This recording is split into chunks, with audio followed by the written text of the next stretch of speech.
Bom dia, gente. Hoje nós vamos estudar um pouco sobre o predicado, o verbo nominal, tá bom? Não sei se vocês estão lembrados, mas nas aulas anteriores nós estudamos o predicado verbal, depois estudamos o predicado nominal, tá bom? O predicado verbal tem como núcleo, um verbo de ação, sendo transitivo ou intransitivo, e o predicado nominal tem como núcleo um nome, que é o predicativo do sujeito, e apresenta também o verbo de ligação, como o verbo de estado, Nós já vimos sobre eles.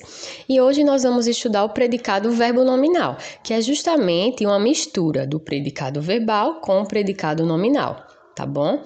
No predicado verbo nominal, a gente vai ter como núcleo um verbo, indicando a ação, e um nome que vai indicar uma qualidade ou um estado, certo? Aí no segundo slide, que vocês estão observando, eu coloquei algumas orações. Uma oração, no caso. Os cantores saíram de casa felizes.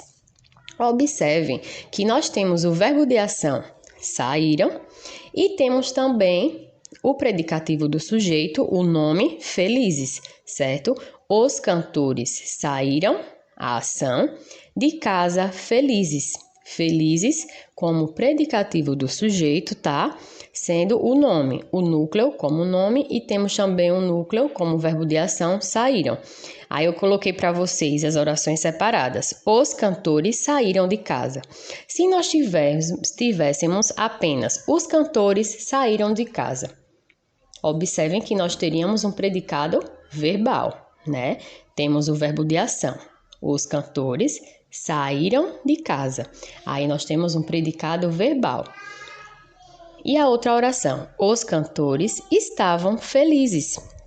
Observem que nós temos um predicado nominal, Nós temos o verbo de ligação estar e temos o predicativo do sujeito felizes, consequentemente um predicado nominal.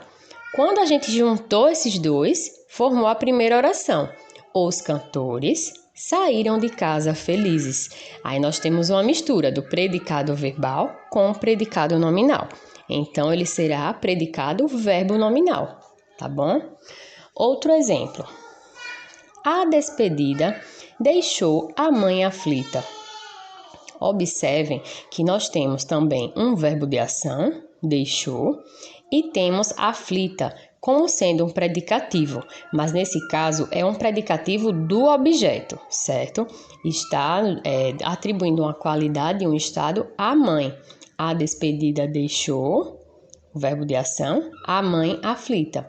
Nós temos o nome, como predicativo do objeto, e nós temos o verbo de ação, deixar, tá bom? Esses dois casos que eu mostrei para vocês, tanto apresentando o verbo de ação, predicativo do sujeito, ou verbo de ação, predicativo do objeto, são casos de predicado verbo nominal, certo? Então, agora nós vamos ver alguns outros exemplos, durante a aula, e também vamos fazer uma atividade sobre o assunto, tá bom? Qualquer dúvida vocês tiram no grupo, certo? Tenham um bom dia e boa aula!